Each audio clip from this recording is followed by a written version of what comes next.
Ganga, Mahanadi, Godavari, Krishna, Kaveri. All these east flowing rivers form delta, whereas Narmada, Tapi, Periyar, Sabarmati, which flow westward, don't form delta. Why is it so? First reason is the length of the rivers.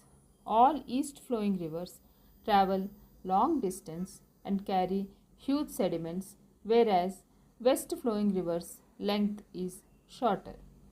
Second reason is gradient. East flowing rivers have less gradient, due to which sediments carried by these rivers are easily deposited in the sea and form delta, whereas west flowing rivers have opposite conditions and can't form delta.